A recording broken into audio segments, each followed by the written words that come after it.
मैं Narendra Kumar Sharma, associate professor history, government college Devgarh, district Rajsamand. विद्यार्थियों, आज बीए तृतीय वर्ष के इतिहास विषय के द्वितीय प्रश्न पत्र के जिस विषय पर हम चर्चा करेंगे उसका नाम है 1830 की यूरोपीय क्रांति।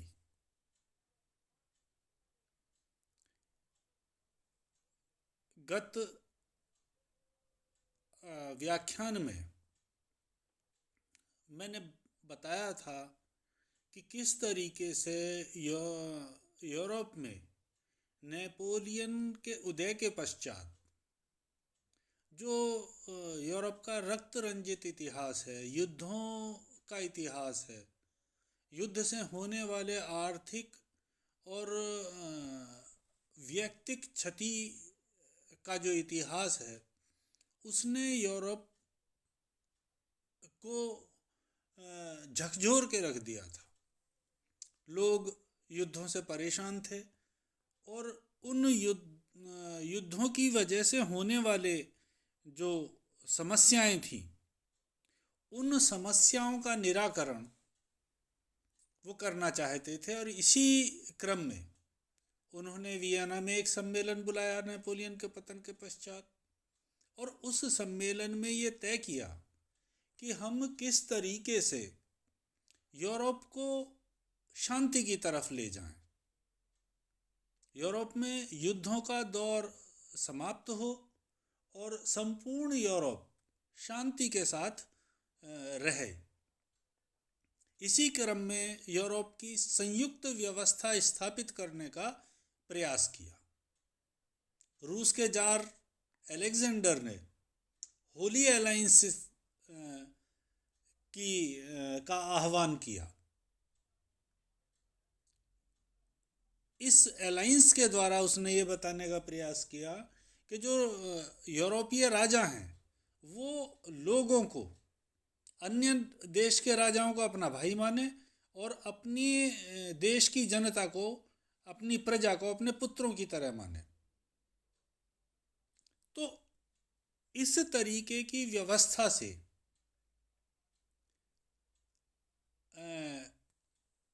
कुछ समय तो व्यतीत हुआ, लेकिन वियना सम्मेलन में जो निर्णय लिए गए, यूरोप के अधिकांश देशों में उन निर्णयों के चलते जो राजतंत्रात्मक व्यवस्था पुनः स्थापित की गई, उसका विरोध अधिकांश यूरोपीय देशों में होने लगा।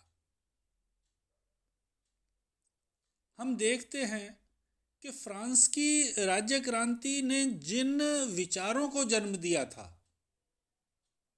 जिन विचारों को लेकर फ्रांस की राज्य क्रांति हुई थी, वो विचार भले ही कुछ समय के लिए रुक गए हों, उन्हें बाधित किया गया हो, लेकिन वो विचार यूरोप की जनभावना के विचार थे।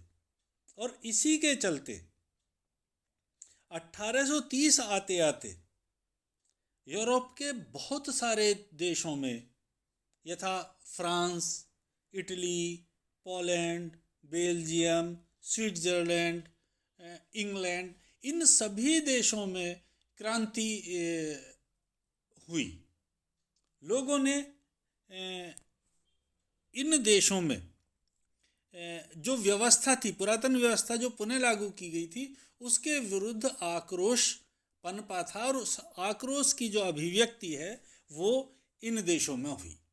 हम यहाँ बात करेंगे जो प्रमुख देश थे उस समय के, और जहाँ जहाँ क्रांति हुई थी उन महत्वपूर्ण देशों में क्रांति की घटना का वर्णन करेंगे। तो सर्वप्रथम हम बात करेंगे फ्रांस के विषय में। फ्रांस का सम्राट चार्ल्स दशम एक निरंकुश शासक था। वह राजा के दैवीय अधिकारों को मानता था। वह फ्रांस में पुरातन व्यवस्था को फिर से स्थापित करना चाहता था। कुलीनों, एरिस्टोक्रेट्स और पादरी, इनको जो क्षति क्रांति के कारण हुई थी, फ्रांस की राज्य क्रांति के कारण हुई थी, उसकी वो क्षतिपूर्ति करना चाहता था, उस का हर्जाना वो चुकाना चाहता था। परिणाम स्वरूप फ्रांस की जनता में असंतोष दिन प्रतिदिन तीव्र होता गया और इस असंतोष ने वहाँ के लेखन पर, वहाँ के भाषण पर, वहाँ के समाचार पत्रों पर जो प्रतिबंध लगाए थे और जो हाउस ऑफ रिप्रेजेंटेटिव था उसे जो भंग कर दिया गया था, इस कारण से वहाँ के लोग बहुत ज़्यादा व्यथित थे। 25 जुलाई 1830 को चार्ल्स दशम के प्रधानमंत्री पॉलीगेनक ने सेंट क्लूद नामक स्थान से 4 अध्यादेश जारी किए। उसमें फ्रांस की जनता ने इन अध्यादेशों का विरोध किया और 26 जुलाई को पेरिस में विद्रोह का झंडा खड़ा कर दिया। क्रांतिकारियों ने पेरिस को अपने अधिकार में ले लिया। 3 दिनों तक निरंतर संघर्ष चलता रहा। सेना ने इस स्थिति में जनता का साथ दिया। परिणाम स्वरूप जो फ्रांस का सम्राट था चार्ल्स दशम, वो सिंहासन छोड़कर फ्रांस से उसे जाना पड़ा। तो निष्कर्ष रूप में हम कहते हैं कि जो फ्रांस की क्रांति है वो एक जुलाई क्रांति के नाम से भी जानी जाती है और ये क्रांति सफल होती है। जनता की तरफ से लुई फिलिप को फ्रांसीसी जनता का राजा घोषित किया जाता है। फ्रांस में जो बूर्बो वंश का शासन था उस शासन की समाप्ति हुई और वहाँ आर्लिया वंश की स्थापना हो जाती है। तो इस प्रकार जो उदारवादी विचार थे उनकी पुनर्स्थापना फ्रांस की 1830 की क्रांति के द्वारा होती है। इसी कड़ी में दूसरा नाम है बेल्जियम का। वियना कांग्रेस ने बेल्जियम की जनता की आकांक्षाओं को इग्नोर करके बेल्जियम को हॉलैंड के साथ मिला दिया था। ये बेमेल जो मिलाप था, इससे बेल्जियम की जनता बहुत ज़्यादा आक्रोशित थी। बेल्जियम की जनता में इस निर्णय से बड़ा असंतोष था, क्योंकि हॉलैंड के साथ ना तो उनकी भाषा मिलती है, ना उनका धर्म मिलता है, ना उनकी संस्कृति मिलती है। ये सब जो विषय थे वो सारे के सारे विषय हॉलैंड से मैच नहीं करते थे। दोनों के धर्म, कल्चर और जो सोसाइटी है, जो लैंग्वेज है, वो एंटायर डिफरेंट है। तो ऐसी स्थिति में बेल्जियम के लोगों को आक्रोशित होना बिल्कुल स्वाभाविक सी बात थी। फ्रांस की क्रांति का प्रभाव एक अन्य कारण था और इस कारण से प्रभावित होकर बेल्जियम के राष्ट्रवादियों ने 1830 में विद्रोह कर दिया। उन्होंने एक अस्थायी सरकार की स्थापना की और 4 अक्टूबर 1830 को बेल्जियम की स्वतंत्रता की घोषणा कर दी। 1831 में लंदन में आयोजित 5 बड़े राष्ट्रों के सम्मेलन ने बेल्जियम को स्वतंत्र राष्ट्र के रूप में मान्यता प्रदान कर दी। इस प्रकार बेल्जियम अब एक जिसे कहना चाहिए पूर्ण स्वतंत्र राज्य था। ये क्रांति भी पूरी तरीके से सफल होती है। फिर बात आती है जर्मनी की।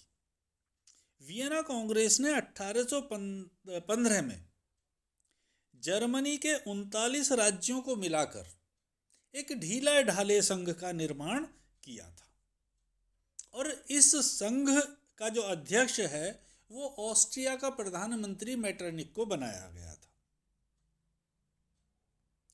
वो ऑस्ट्रिया के सम्राट को बनाया गया था, माफ करना। तो इससे जर्मनी की जनता भी आक्रोशित थी। फ्रांस की क्रांति से प्रभावित होकर बुन्सविक की जनता ने संवैधानिक अधिकारों की प्राप्ति के लिए आंदोलन करना प्रारंभ कर दिया। परिणाम स्वरूप राजा चार्ल्स को सिंहासन छोड़ना पड़ा तथा उसके भाई को उसके स्थान पर शासक बनाया गया। हेस कैसल के शासन को भी नया संविधान स्वीकार करना पड़ा। 1831 में सैक्सनी तथा 1833 में हेनोवर के शासकों को भी बाध्य होकर नए संविधानों को स्वीकार करना पड़ता है। लेकिन मेटरनिक के सहयोग के चलते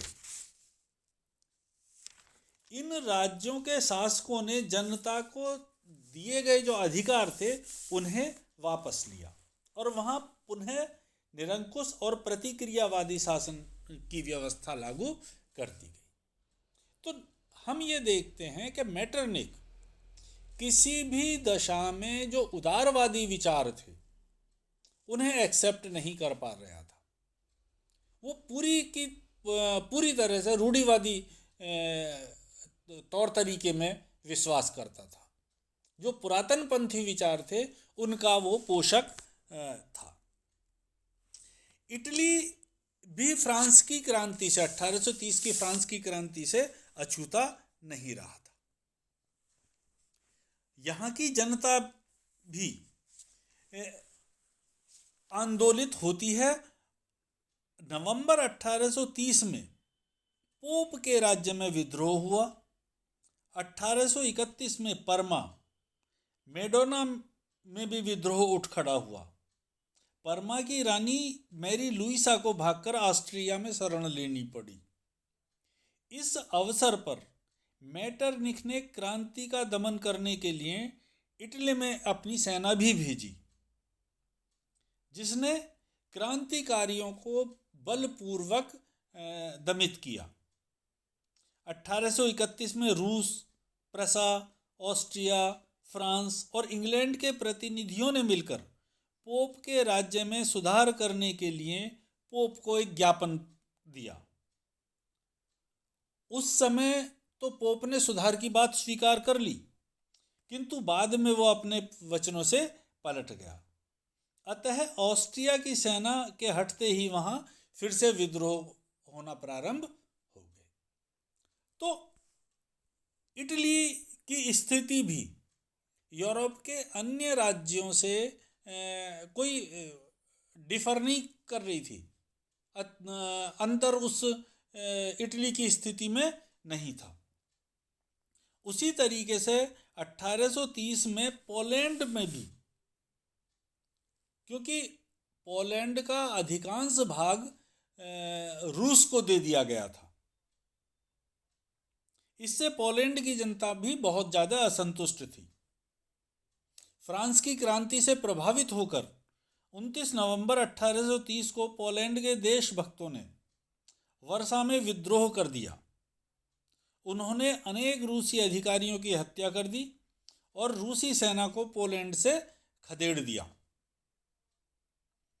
वर्सा में एक अस्थायी सरकार का गठन किया गया, लेकिन कुछ समय के बाद ही रूसी सेनाओं ने पोलैंड पर फिर से अधिकार कर लिया। जर्मनी, फ्रांस, इंग्लैंड आदि रूस के भय के कारण पोलैंड के क्रांतिकारियों की सहायता नहीं कर सके। इस तरीके से पोलैंड की जो क्रांति है उसका रूस ने दमन कर दिया। पोलैंड के नक्शे कदम पर ही हम देखते हैं कि इंग्लैंड में भी 1830 की क्रांति का प्रभाव पड़ता है और इससे प्रभावित होकर इंग्लैंड की जनता ने इंग्लैंड में संसदीय सुधारों की मांग करना प्रारंभ कर दिया और इसी समय फसलों के खराब होने और आर्थिक मंदी के चलते इंग्लैंड में पूरी तरीके से अशांति फैल गई। परिणाम स्वरूप 1 मार्च 1831 को हाउस ऑफ कॉमन्स में प्रथम संसदीय सुधार बिल प्रस्तुत किया गया, किंतु ये बिल पास नहीं हो सका। जून 1831 में फिर से ये बिल प्रस्तुत किया गया। हालांकि ये बिल हाउस ऑफ कॉमन्स में तो पारित हो गया, लेकिन हाउस ऑफ लॉर्ड्स में ये ने इसे फिर से अस्वीकार कर दिया। अंत में 1832 में प्रथम संसदीय सुधार बिल पारित हो गया। 7 जून 1832 को सम्राट ने प्रथम संसदीय सुधार बिल को स्वीकृति प्रदान कर दी। इस अधिनियम के माध्यम से फ्रांस में संसदीय सुधारों का न केवल मार्ग प्रशस्त हुआ, बल्कि मताधिकार का विस्तार भी हुआ और जनता के राजनीतिक अधिकार भी बढ़ा दिए गए। इसी कड़ी में स्विट्जरलैंड में भी 1830 ईस्वी में क्रांति होती है। यहाँ भी विभिन्न कैंटनों में प्रचलित कानून उच्च वर्ग को लाभ प्रदान करने वाले थे। जनसाधारण को उन कानूनों से कोई लाभ प्राप्त नहीं होता था, अतः जनसाधारण ने सुधारों की मांग करना प्रारंभ कर दिया। आंदोलन के बढ़ते प्रभावों से भयभीत होकर सरकार ने स्विट्जरलैंड की जनता को सुधारों का वचन दिया। परिणाम स्वरूप जनसाधारण के लिए भी वहां अनेक कानून बनाए गए। तो इस तरीके से हम देखते हैं कि यूरोप के अधिकांश बड़े देशों में फ्रांस से जो क्रांति की लहर उठी थी, उसका प्रभाव सारे देशों पर पड़ा। कमोबेश सारे देश इससे प्रभावित हुए। फ्रांस में बूर्बो वंश की सत्ता की समाप्ति हो गई और वहां आर्लिया वंश ने गद्दी संभाल ली, जो फ्रांस में निरंकुश राजतंत्र के सिद्धांत के स्थान पर लोकप्रिय प्रभुसत्ता के सिद्धांत की स्थापना हुई। यूरोप में 1800 क्रांति का जो प्रभाव पड़ा, उससे प्रभावित होकर जो उदारवादी विचार थे, उन्हें संपूर्ण यूरोप में प्रोत्साहन मिला। इन विचारों के प्रोत्साहन से मेटरनिख जैसे पुरातन पंथियों के प्रभाव में कमी आई। शासकों को ये पता चल गया कि अब उनके दैवीय अधिकारों का जो युग है वो समाप्त हो चुका है। इस क्रांति ने ये स्पष्ट कर दिया था कि राजा की जो स्थिति है वो दैवीय अधिकारों के उसमें नहीं है, बल्कि प्रजा की सद्भावना पर निर्भर करती है। फिर 1830 की जो क्रांतियां थीं, उनका अंतर्राष्ट्रीय परिस्थितियों पर भी बहुत ज़्यादा प्रभाव पड़ा। फलस्वरूप यूरोप के राज्य दो विरोधी राजनीतिक क्षेत्रों में बट गए। एक तरफ इंग्लैंड, फ्रांस, बेल्जियम आदि राज्य थे, जहां उदारवाद को पूरी तरीके से सफलता प्राप्त हो रही थी, और दूसरी ओर ऑस्ट्रिया, प्रसा तथा रूस के निरंकुश राज्य थे, जिन्होंने जर्मनी, इटली, पोलैंड आदि देशों में उदारवाद तथा राष्ट्रवाद की भावनाओं का दमन किया था। इन क्रांतियों ने, जो ये यूरोप की क्रांति थी, इन्होंने वियना के जो विचार थे, उन विचारों को भी आघात पहुंचाया। इन क्रांतियों के परिणाम स्वरूप न केवल फ्रांस अपितु Belgium, Holland, Poland, German, Italy, England आदि राष्ट्रों में लोकतंत्र, उदारवाद और राष्ट्रवाद की विचारधारा को बढ़ावा मिला। इन क्रांतियों ने 1815 की वियना व्यवस्था के जो राजनेता थे, उन राजनेताओं को चुनौती दी एक तरीके की, और अनेक स्थानों पर क्रांति का सूत्रपात हुआ। तो इस तरीके से हम देखते हैं कि एक और इंग्लैंड, फ्रांस और बेल्जियम आदि राज्यों में उदारवाद और राष्ट्रवाद के प्रति सहानुभूति थी, तो दूसरी तरफ ऑस्ट्रिया, रूस और प्रसा जैसे देश थे जहां पुरातनपंथी विचारों की या निरंकुश राजतंत्र की जो व्यवस्था थी वो चल रही थी। तो 1830 की क्रांति ने जो पुरातन व्यवस्था है उसे काफ़ी हद तक सीमित कर दिया था। धन्यवाद।